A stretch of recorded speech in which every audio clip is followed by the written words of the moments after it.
The air in the moonlit clearing was cold, the silence broken only by the whimpering of the pack wolves.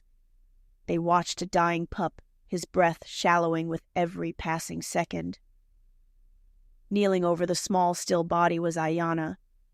She was only 5 years old, frail, and dressed in rags, a child of the lowest rank. From the edge of the circle, the severe and imposing figure of Elder Nodin stood, his gaze fixed on Aiyana. Beside him stood 10-year-old Dakota, the future Alpha King, his young face already set in a grim mask of authority. Elder Nodin spoke to the young prince, his voice low and firm. "Watch closely, young prince. This is why sentiment is a weakness. The pup is gone. The moon goddess has chosen its time." Aiyana ignored them all. Tears tracked paths down her cheeks as she desperately whispered over the pup. "No, please, don't go. It hurts. Make the hurt stop." Suddenly the air itself seemed to recoil, an impossible energy, not the usual golden hue of alpha power, but a terrifying, pure silver light radiated from Aiyana's small hands. The silver power crackled, and the pup's eyes snapped open.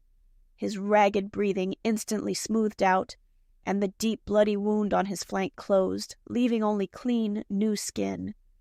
The crowd gasped. Elder Nodin's eyes narrowed with genuine, profound fear. He moved instantly, grabbing Aiyana's arm and tearing her away from the perfectly healed pup. "Silence," Nodin roared, his voice shaking. "All of you. What you saw was a trick of the moonlight. The pup was always strong." He dragged Aiyana to a flat stone, pulling a smoking iron from his cloak.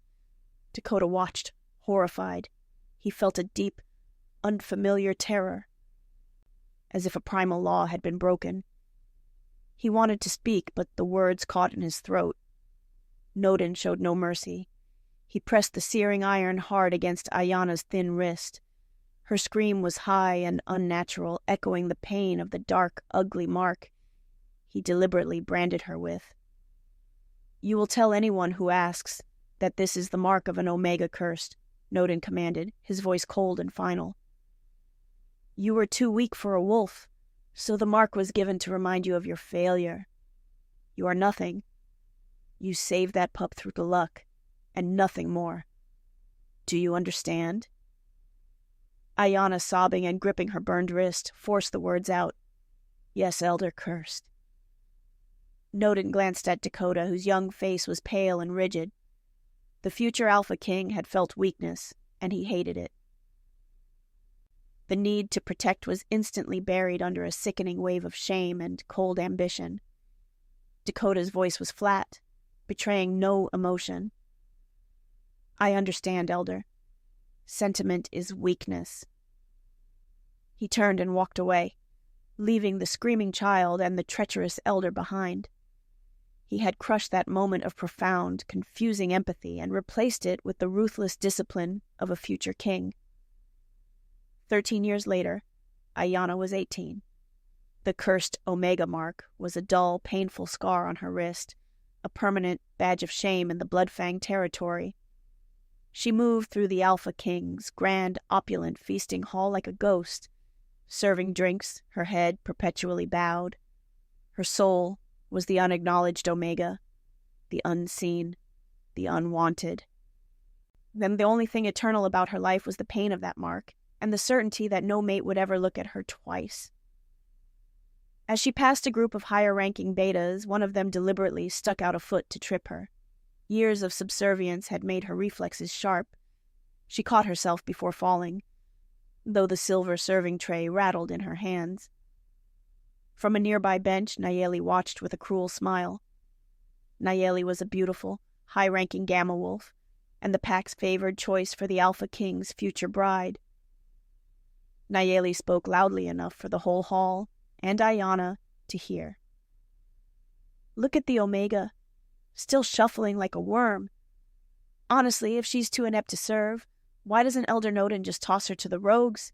It would improve the pack's scent." Aiyana flinched, but she kept her head down. She was the lowest ranking, unacknowledged, and truly touch-starved. She was used to this humiliation. The massive hall itself was a monument to the pack's rigid structure. In the royal pack of the Blood Fang, they bowed to two things: the absolute power of the Alpha King and the cruel wisdom of the elders. Omegas were less than dirt. They could be sold, discarded, or simply forgotten.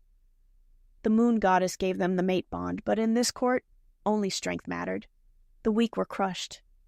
Suddenly, the heavy sound of the main door opening silenced the entire hall. Every wolf instantly dropped to a low, reverent bow, their faces pressed toward the floor. King Dakota entered. He was 25, massive, and radiated absolute chilling power. His scent, smoke, snow, and pure dominance, crushed the air. He wore the sacred royal Alpha chain. His eyes were glacial, scanning the room for any sign of defiance. "Rise. The feast begins," he commanded, his voice like granite. Aiyana slowly straightened, still trembling slightly, balancing a full silver decanter of water. By accident, her eyes flicked up to meet his as he passed her serving station. That simple glance was where her world violently ended. The dark, ugly mark on her wrist instantly flared, burning with an impossible heat that spread up her arm. Aiyana gasped, feeling a white-hot electric recognition, the undeniable soul-searing pain of the mate bond. It can't be. Not him. Not the Alpha King, she thought, panic surging through her. King Dakota stopped dead center in the hall. He felt the same shock, magnified by his immense alpha power, a blinding flash of ownership and destiny that nearly buckled his knees. The desperate, protective need to claim and shield the Omega, a feeling he hadn't experienced since childhood, resurfaced with the force of a tidal wave. He stared at Aiyana, his face contorted in a terrifying mix of fury and confusion. She was a defect, a weakness, a humiliating mistake. Aiyana's terror overrode her control. Her hands convulsed, and the heavy silver decanter of water slipped. It flew forward, splashing directly onto King Dakota's chest, drenching his clothes in the sacred royal chain. Silence. Every breath in the hall ceased. The only sound was the water dripping from the Alpha King's robes. Nayeli watched from her bench, a predatory smile stretching her lips. Dakota's voice was a low, dangerous growl, his eyes flashing brilliant gold. "You dared touch me, Omega?" Aiyana dropped instantly to her knees, trembling violently, expecting instant death. Her voice was a choked sob. "My king, I beg you, it was an accident." Dakota took one slow, heavy step toward her. His wolf was screaming two contradictory commands: mine and destroy. The conflict twisted his features into a grotesque mask of fury and desire. He ignored the pleas of his mate. He ignored the sacred law of the moon goddess. He only saw the humiliation this unwanted bond promised. His voice rose to a terrifying alpha roar that rattled the stone pillars. "Accident? This bond is a lie, a curse. I, Alpha King Dakota of the Blood Fang Pack, refuse this pathetic tie, and for your insolence and your weakness." He raised his hand, the promise of violence heavy in the air, his eyes blazing down at the Omega who had just shattered his control. "I will make you wish you were never born. Guards!" Aiyana closed her eyes, bracing for the worst, knowing this was where her life ended, not with a whisper, but with the Alpha King's fatal rejection. The Alpha King's roar was the only sound that mattered. The guards moved instantly, their hands rough and cold as they hauled Aiyana to her feet. Her body felt numb, her soul already shattered by the rejection that was yet to be fully delivered. Dakota stood there, massive and terrifying, his breath ragged, fighting an invisible war with the bond that raged inside him. He dismissed the guards with a sharp flick of his hand, demanding the stage be set. This would not be a private execution. It would be a public spectacle, a display of absolute, unyielding control. The next morning, the central courtyard of the royal pack was packed. Every wolf, from the highest-ranking beta, to the lowliest gamma, was assembled. A massive stone platform had been erected overnight. In the center, Elder Noden stood, his face severe, ready to officiate the king's judgment. King Dakota sat upon a carved stone throne, draped in black furs, his expression colder than ice. Beside him, dressed in triumphant scarlet, sat Nayeli, her smile a thin, cruel slash of anticipation. She was the acceptable bride. Aiyana was the abomination. A hush fell as the guards dragged Aiyana forward, shoving her onto the slick, cold stone floor at the base of the platform. She was in plain view of every wolf, every spectator. Her heart felt like a shriveled, useless organ in her chest. Elder Noden stepped forward, his voice amplified by Alpha command. "Hear ye! The decree of Alpha King Dakota, last night. This Omega, Aiyana, a known cursed one, dared to violate the Alpha King's person and challenge the sanctity of his reign. Worse, she is contaminated by any false, weak scent that attempted to bind itself to our sovereign's pure line." He gestured dramatically toward Aiyana's scarred wrist. "By the law of the Bloodfang, this curse must be excised. Her very presence threatens the king's future." Dakota slowly leaned forward on his throne, his voice dangerously soft, yet carrying to the furthest reaches of the courtyard. "You claim accidental error, Omega. I claim willful defiance of destiny. I demand proof of your total, complete, and irreversible submission to the king you violated."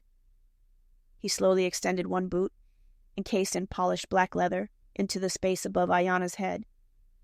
"I, Alpha King Dakota, do not simply reject you. Instead, I command you to prove your rank.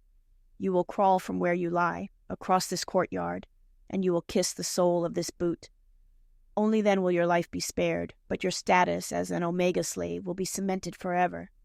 Do this, and you deny the bond before the world. Refuse, and you forfeit your life." The command hung heavy in the air. Aiyana stared at the distance. 30 feet of rough stone, watched by hundreds of scornful eyes, leading to the ultimate act of degradation. To crawl would destroy the last vestiges of her pride. To refuse would be death. "Crawl," Dakota commanded, the alpha power behind the single word forcing air from her lungs. "Now." A tear slipped from Aiyana's eye, landing on the cold stone. She thought of the silver light of her youth, the impossible power Noden had buried, the pain of the brand on her wrist. But no power could fight this absolute authority. She lowered herself to the ground, her wrists and knees scraped against the stone.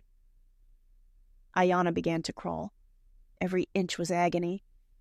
She could hear the quiet jeers of the crowd, the low, delighted laugh of Nayeli.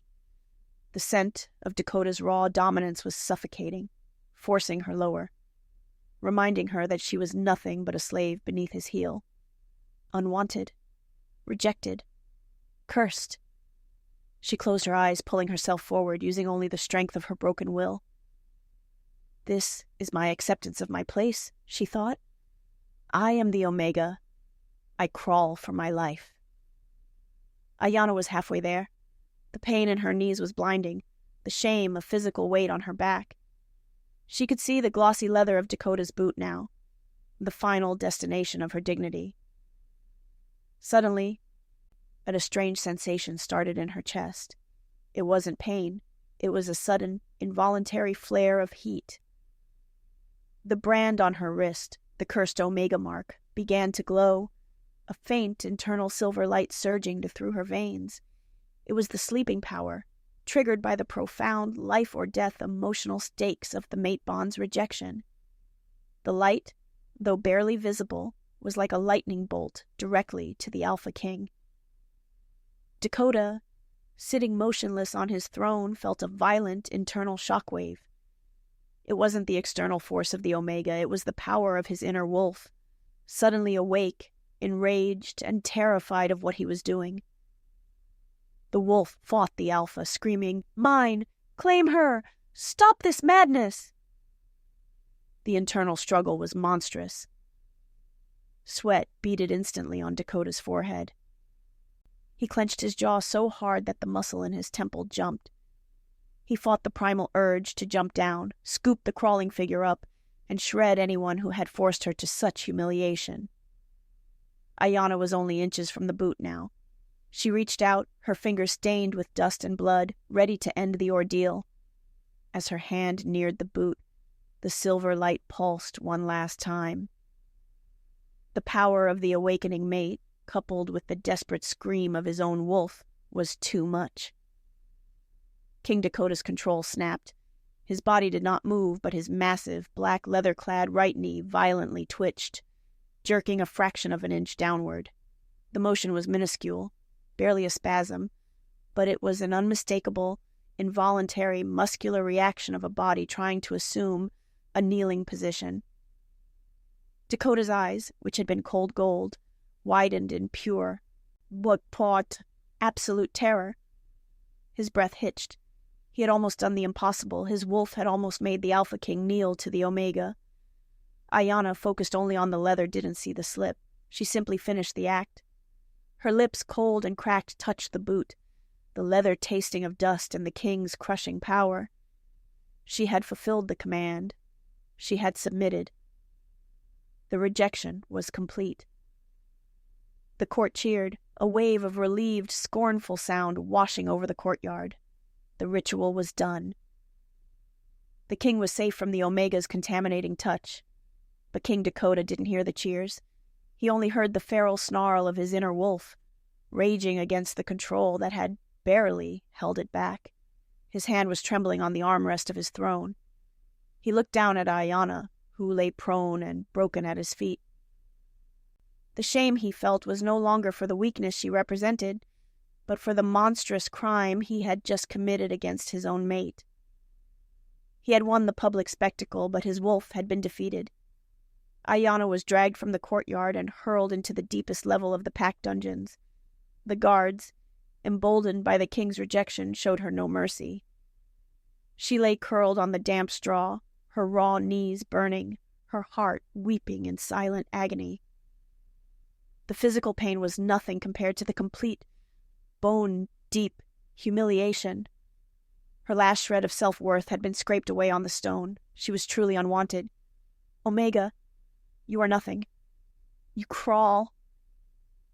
The king's voice echoed in the cold stone of the cell. Aiyana covered her head with her arms, but the image of the glossy black boot was branded behind her eyelids. I am the Omega who crawled, she thought, the realization of final crushing weight.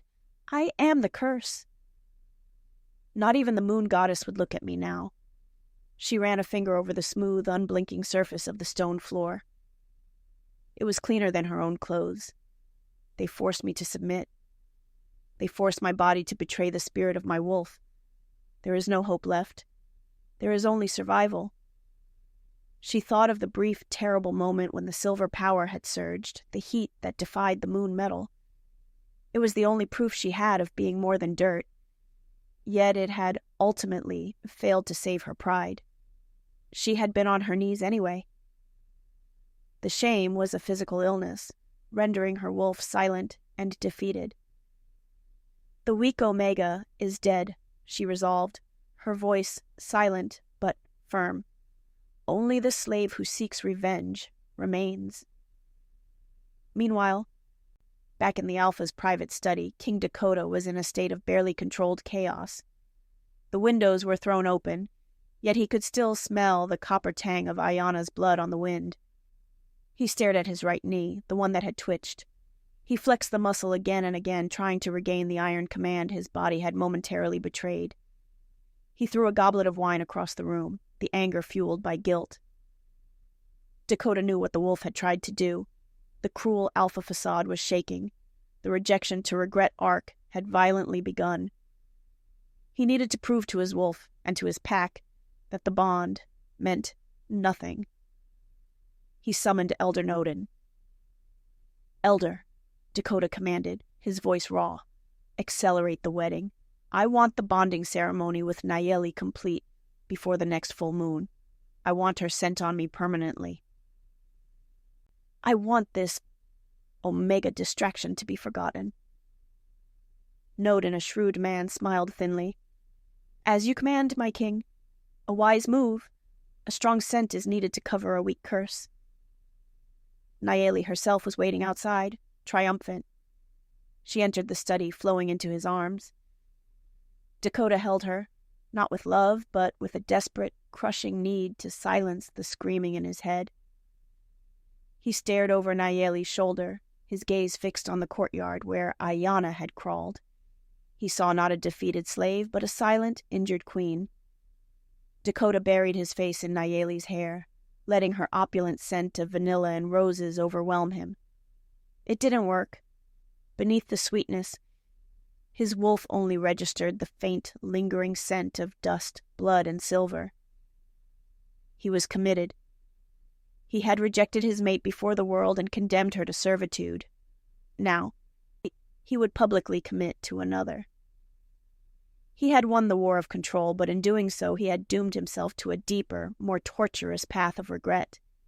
His inner world was already crumbling. And in the darkness of the dungeon, Aiyana, curled into a ball, felt a strange, cold power swirling beneath her cursed mark. She was rejected, but she was not dead. They forced the Omega to crawl, she thought, her eyes glittering in the dark. But what happens when the Omega decides to stand? Aiyana had endured 2 days in the dungeons, the cold seeping into her bones, the stench of damp stone her only company. She had survived the humiliation of the crawl, but the memory was a fresh, searing wound. She did not cry. She simply felt the simmering silver power beneath her skin, the power the king had rejected, growing colder, harder, more resolute. Late on the second night, the silence was shattered. A chorus of feral, non-pack howls echoed above. The sound was raw, desperate, and close. Rogues. The guards, panicked, rushed to secure the lower levels, but they were already too late. A massive, scarred rogue wolf, hungry for revenge, had clawed through the weak foundation of the dungeon wall. The king arrived instantly. Dakota's presence was a seismic event, crushing the chaos into obedience. He was furious, his alpha wolf barely contained by his human skin. He commanded the guards to hold the perimeter, but he knew the rogue's scent was too strong. It was seeking blood, or worse, pack secrets. Dakota saw Aiyana huddled in her cell. A plan, ruthless, desperate, and utterly alpha, formed in his mind.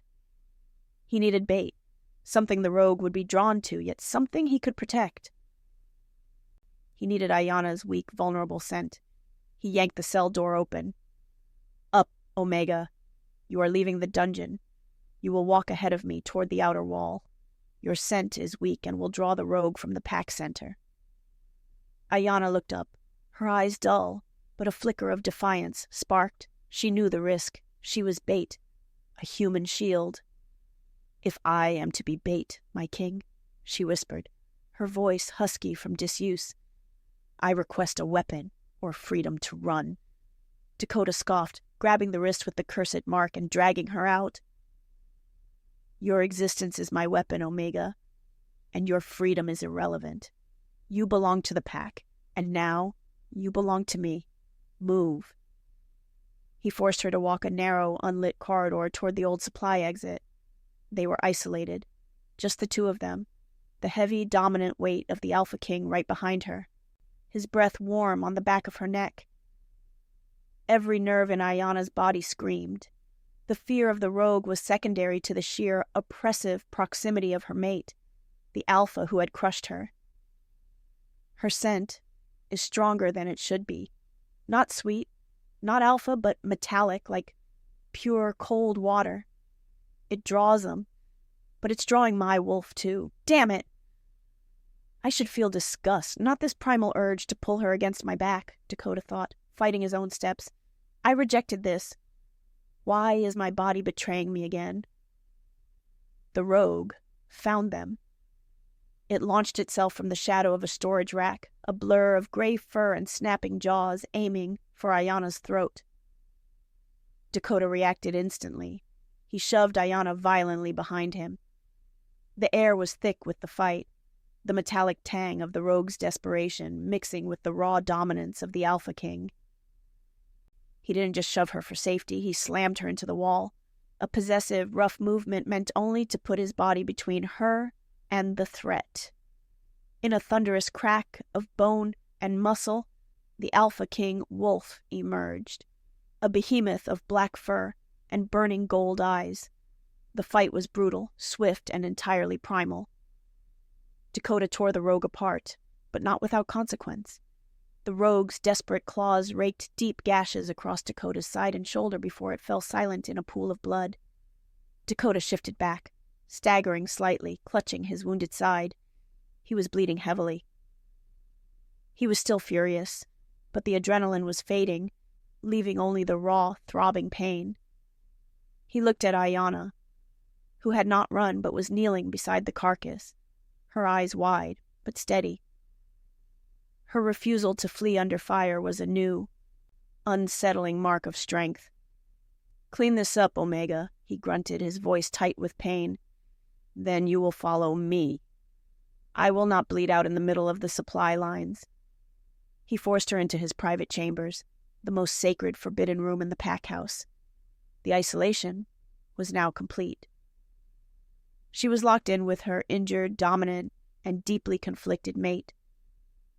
Over the next few days, Aiyana was confined to Dakota's private suite, officially assigned as his personal attendant.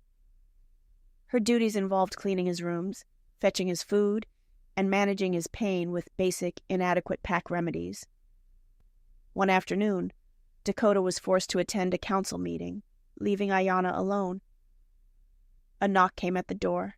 It was Dakota, a friendly young beta from the Border Patrol, bringing supplies. Dakota was kind. Too kind.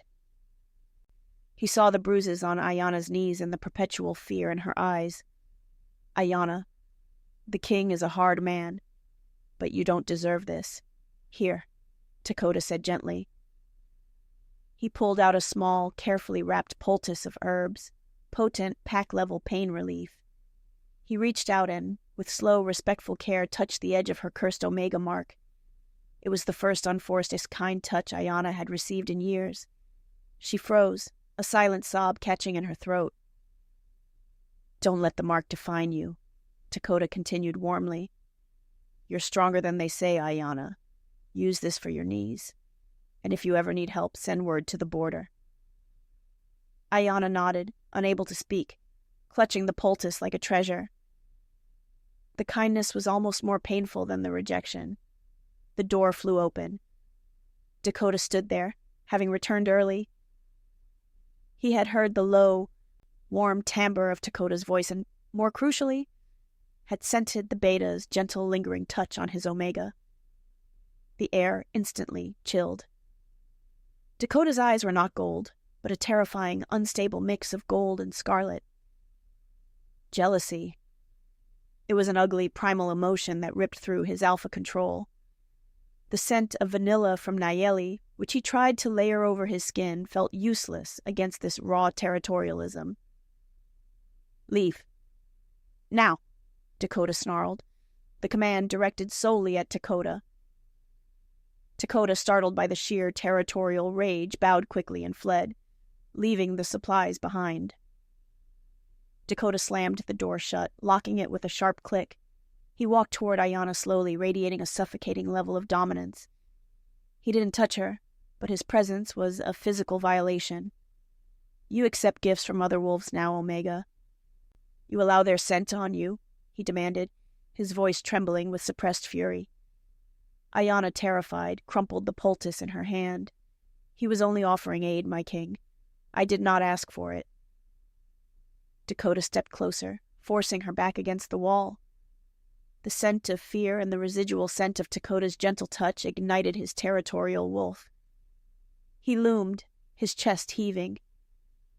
"He offered kindness," Dakota corrected, his voice dangerously close to her ear, the sound a low, possessive rumble. "A weakness I forbid. You are mine to command, mine to despise, and mine to protect.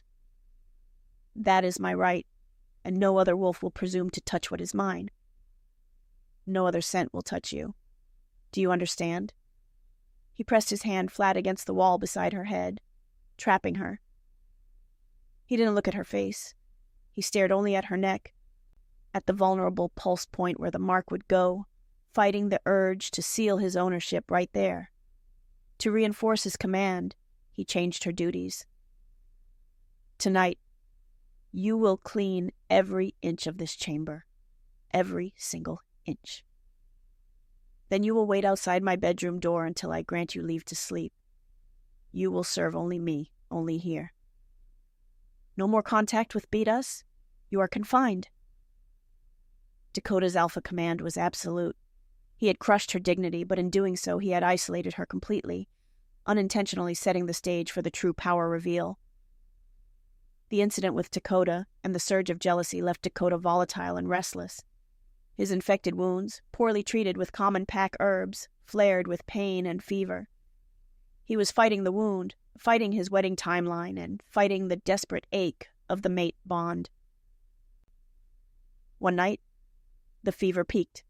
Dakota collapsed on the floor of his study, shaking violently, his breathing shallow. He was an Alpha King in a state of absolute weakness. Aiyana, who had been sitting dutifully by the door, rushed to his side. She saw the wound, angry, red, and far too deep. The primitive pack herbs were failing. He rejected me. He humiliated me. He is a monster. But if he dies, the pack will fall into chaos and I will be destroyed by Nayeli, Aiyana thought. Survival was her only motive. She knelt over him, her mind racing. She could barely feel the pain in her knees now. All she felt was a cool, ancient resolve. She pulled off the bandage. The silver mark on her wrist pulsed almost imperceptibly. She placed her hands over the deepest gash on his shoulder. She focused, not on hatred, but on the pure, cold command of her hidden power. The silver light Nodin had tried to brand away 13 years ago. Heal, she commanded silently. A pulse of radiant silver energy flowed from her hands and into the king's wound. It felt impossibly cold, then impossibly hot. The wound didn't just close. It knitted itself together, forcing the infection out, leaving behind a faint silver-white scar that instantly smoothed over. Dakota gasped, the fever instantly breaking. His eyes snapped open, blazing gold, but the golden light was now overlaid with a faint silver sheen, a physical reaction to her ancient magic. He looked down at his shoulder. The wound was gone, replaced by smooth, healed skin.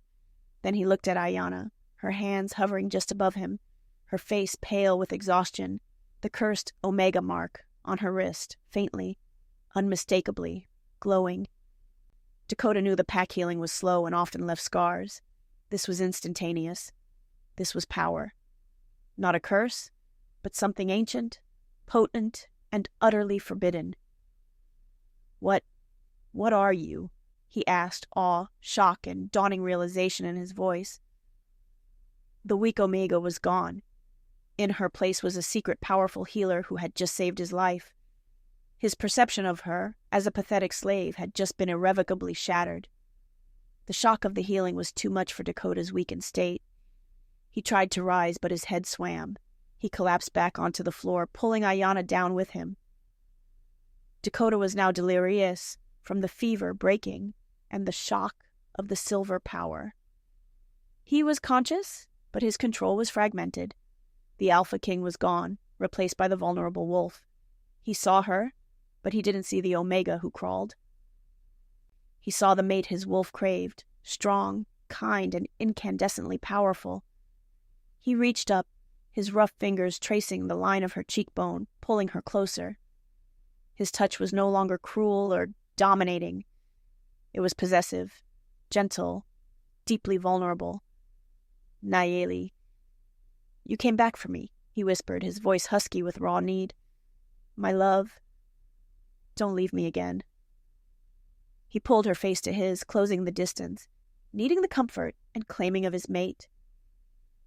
Aiyana froze, trapped by the sudden, terrifying tenderness. The closeness was excruciating. The scent of his fear and his dominance mixed with the raw, potent smell of his true, yearning wolf. Their lips were only a breath apart.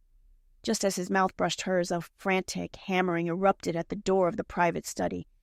"My king, the wedding preparations are complete. We have received a letter, a disturbing discovery concerning the prophecy. You must open the chambers. The silver wolf is stirring." Elder Noden's frantic, booming voice shouted from outside. The word silver hit Dakota like a physical blow, snapping his mind back to reality. The gentle kiss stopped. His eyes snapped open, wide and golden, staring at Aiyana's terrified face inches from his own. He pushed her away instantly, scrambling back, his shock giving way to panic. He had almost kissed the cursed Omega. He had almost admitted his heart's truth. "Go! Get out!" he shouted, voice shaking with self-loathing. He was horrified by his own weakness. He had saved her. She had saved him. And in that vulnerability, he had almost undone his public rejection. Aiyana, heart hammering, scrambled to the corner, pulling her rags tight. Dakota stumbled to the door, tearing it open. Elder Noden stood there, holding a scroll, his face a mask of urgent, controlled fear. "My king, the ancient texts, they have been translated incorrectly," Noden said, slightly breathless. "The cursed Omega is not meant to die. She is meant to awaken, and the prophecy speaks of a second king." Dakota glanced back at Aiyana, her eyes wide, her wrist faintly glowing silver, then back at the elder and the terrifying scroll. The vulnerability was over. The game had just become deadly. The study door slammed shut, leaving Dakota standing alone with Elder Noden. The scent of Aiyana's silver power still lingered, sharp and intoxicating, clashing violently with the musty, old parchment smell of Noden's scroll. Dakota's panic was replaced by cold, alpha fury. "A second king? Speak, Noden." "What treachery is this?" Noden, outwardly calm, but with eyes that darted nervously, unrolled the ancient text. "My king, I have served the Bloodfang line for 80 years. I have guarded its secrets, especially the one concerning the Omega child, Aiyana." Dakota gripped the elder's robes. "The curse! The branding! What did you hide?" "The mark, my king," Noden confessed, his voice dropping low, "was not a curse. It was a shroud. Aiyana is not a simple Omega. She is the final descendant of the Moon-Blessed Pack, a lineage wiped out centuries ago by your ancestors." Dakota recoiled as if struck. The Moon-Blessed Pack. Legend spoke of them possessing a purity of magic that alpha wolves could never match. They were myth, used to scare cubs into obedience. "Impossible," Dakota scoffed. "They are extinct." "No, merely hidden." "Their power is the silver wolf," Noden revealed. "They were meant to rule over the Alpha Kings, to keep their power in check. The prophecy does not foretell the Omega's death, but her awakening. Aiyana's weakness was merely her power dormant. The moment your mate bond sealed, her true lineage began to ignite. That silver light that healed you, it is the sign of the true royal bloodline." Dakota stumbled back, crashing against his own desk. He had publicly rejected, humiliated, and branded the queen of the ancient lineage that was destined to rule his own bloodline. The cruel act of forcing her to crawl was not just personal rejection. It was an act of war against destiny. You branded her cursed to hide the truth and keep the Alpha line supreme, Dakota realized, the shame finally tearing through his fury. "It was for the pack's survival," Noden insisted, sweat beading on his brow. "But the prophecy warns that when the Silver Wolf rises, her uncontrolled power will awaken the first Alpha King, the ancient king who founded the Bloodfang lineage. He will return to claim his queen and their shared kingdom. He is the true danger, my king, and he is coming." A chilling realization followed. He wasn't rejecting a slave, he was challenging a queen and inviting an ancient challenger. Nodin saw the terror in Dakota's eyes. We must destroy her power before the ancient Alpha arrives. Tonight Nayeli will be your bondmate. We will use the final minutes before your binding to perform the sacrifice of the silver blood. Sacrifice? Dakota asked, his voice dead. We will sever her power permanently. Using the ancient artifacts we've gathered, Nodin confirmed. It is the only way to save your rule, my king. You must consent to the ritual death of your mate's power. Dakota nodded, his vision blurred by the sudden overwhelming pressure of shame, fear, and destiny. He knew what he must do. He had to stop Nodin, but he had to pretend to agree. The wedding ceremony was set for midnight, the moment of the full moon. The entire pack gathered outside the temple, waiting for the symbolic binding of King Dakota.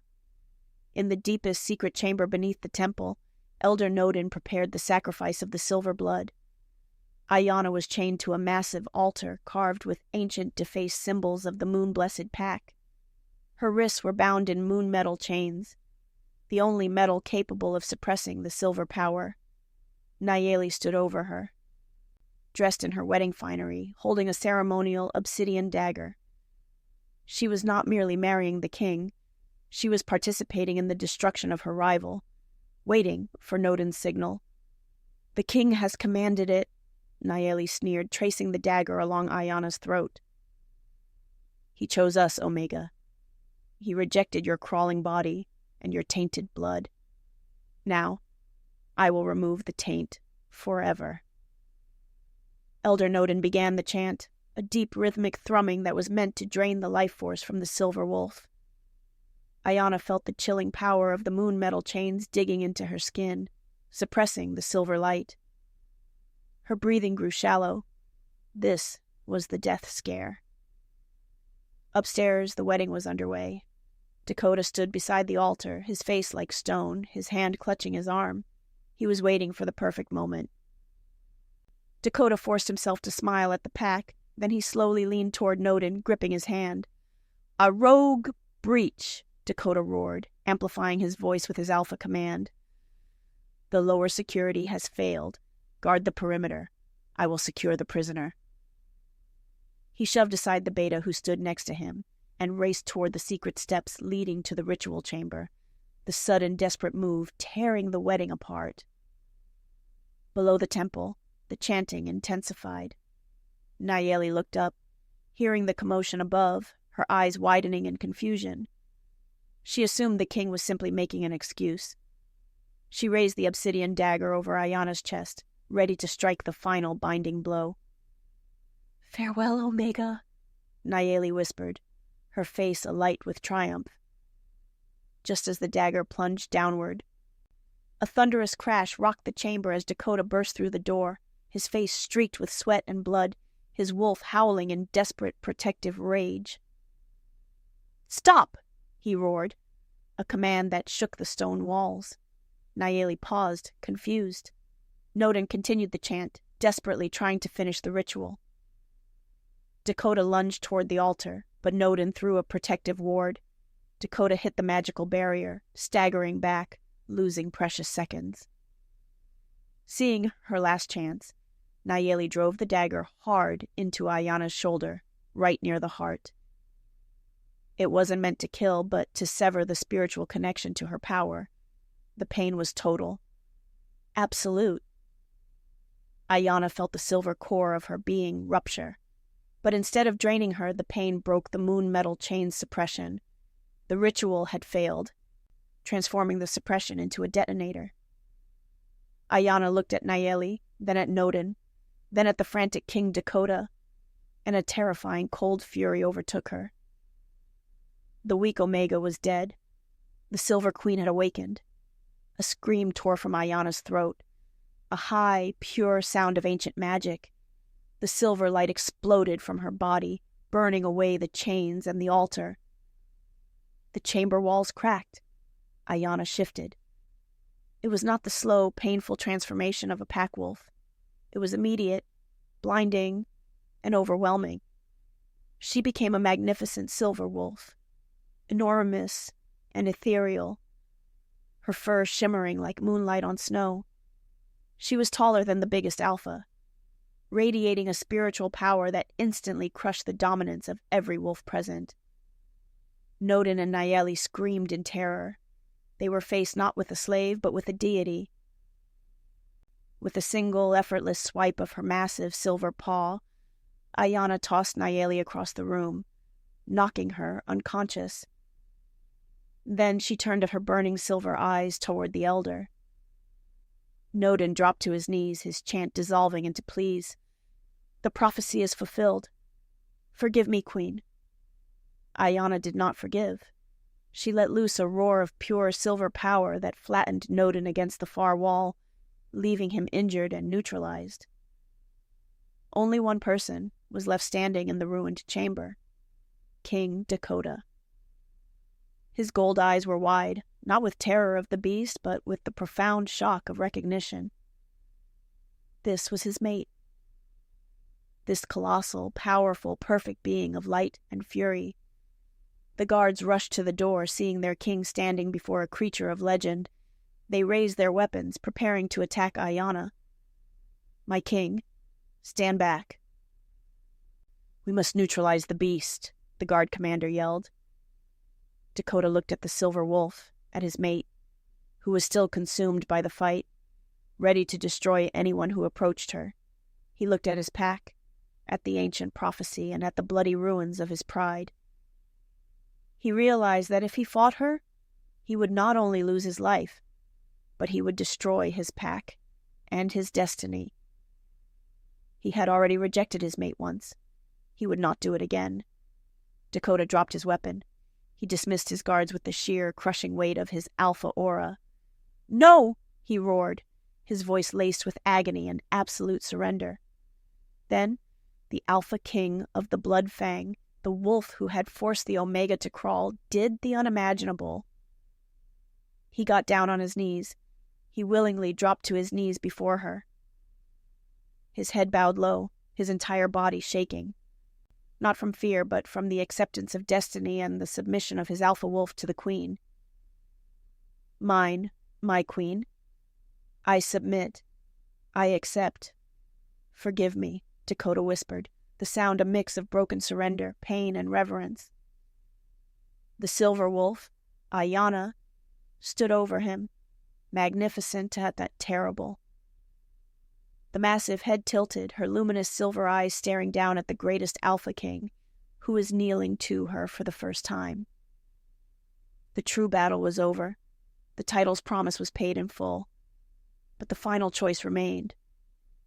Aiyana, still trapped in her powerful feral form, felt the rage subside, replaced by a cold, calculating resolve. She had the power. She had the Alpha King kneeling. She had the throne. She took one slow, deliberate step toward the kneeling king, her silver muzzle inches from his exposed throat. She could take his life, claim the pack, and crush the man who had wronged her. "The pack is mine. The king is mine. I can rule alone," she thought. She paused, the fate of the blood fang resting on the single final action of the silver wolf. Her silver eyes narrowed, fixed on his exposed jugular. She had achieved complete, overwhelming victory. The only question now was, would the queen show mercy, or would she claim the crown with the blood of the king? The massive silver wolf stood motionless over the kneeling Alpha King. A moment passed, a breath of eternity, before the rage in Aiyana's silver eyes began to recede, replaced by the deep, resonant pain of the human woman who had been wronged. She had won. The choice was mercy or lasting destruction. With a powerful, shuddering breath, the silver wolf stepped back from Dakota's throat. The great wolf then began the painful process of shifting back, the sound of bone and muscle reforming filling the ruined chamber. Aiyana stood naked, covered in dust and blood, but magnificent. Her cursed mark was gone, replaced by a faint silver glow that pulsed with her heartbeat. Dakota rose slowly, his eyes never leaving hers. He stepped toward her, ignoring the chaos and the wounded. His hand, which had once reached out to strike her, now reached out, trembling, to touch her cheek. "Aiyana," he whispered, the sound a mix of reverence and agony. "I rejected you to save my crown. But my wolf just knelt to you to save my soul." He pulled her close, resting his forehead against hers. "I am sorry for the brand, for the crawl, for the weakness that made me choose fear over destiny. I accept you, Aiyana. Not as an Omega, but as the true power of this pack, my queen." His embrace was the first truly protective, possessive act he had ever offered her, and the raw sincerity of his remorse was overwhelming. The mate bond snapped into place with a searing, healing heat that mended the emotional wounds of the rejection. He turned to the pack that now crowded the opening, watching the scene in hushed awe. Nayeli, recovering from the blow, tried to stand. Dakota faced his pack, his voice ringing with absolute, newfound authority. "Nayeli, for treason and conspiring to destroy the true destiny of the Bloodfang, you are banished. Elder Nodin is stripped of his title and power. He will answer for his betrayal to the moon-blessed lineage." He looked at Aiyana, pulling her to his side. "My mate is not the cursed Omega. She is the Silver Wolf, the true queen, and the destiny of the Bloodfang. I accept her." The pack responded, not with confusion, but with overwhelming relief. They had witnessed the legend. They had seen the Alpha King kneel. The guards and the pack wolves dropped to their knees, their heads bowed low. "All hail Queen Aiyana. All hail the Silver Wolf." Aiyana, feeling the power of the pack's genuine acceptance for the first time, did not simply stand by Dakota. She stepped forward. Her voice, usually a meek whisper, was now strong and resonant. "Rise, my pack. The old ways of fear are over. I will not rule through cruelty, but by strength of heart. You are not ruled by a curse, but blessed by the moon." Dakota, without hesitation, nodded to the guards. Aiyana had already begun to rule. Her commands instantly followed, her power absolute. Later that night, the remnants of the ruined temple were quiet. Aiyana and Dakota stood alone on the highest turret, overlooking their newly unified territory. The moment was one of intimacy, born of chaos and mutual salvation. Dakota reached out, gently cupping her face, his thumbs tracing the faint lines of where the cursed mark used to be. "I should have listened to my wolf 13 years ago," he murmured, his voice thick with emotion. "And I should have fought back years ago," Aiyana countered. "But we are here now, king and queen at the edge of ruin and whole." He lowered his head to her neck, inhaling her scent, no longer just dust and fear, but pure silver magic and mate. "The rejection is severed," Dakota stated, his lips brushing her pulse point, "but the bond must be sealed permanently. You are my light, Aiyana. I need the claiming."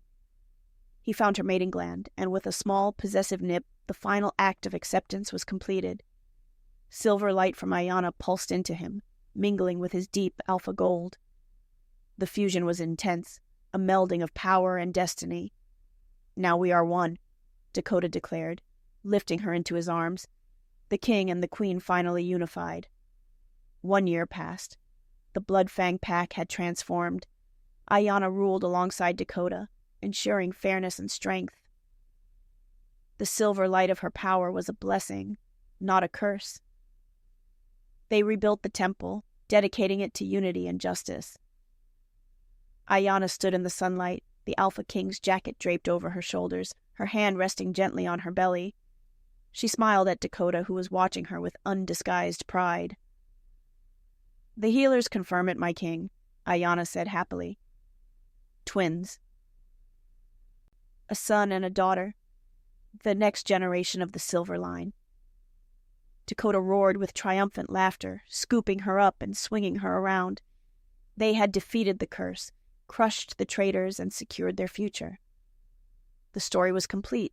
The queen was happy. The king was redeemed.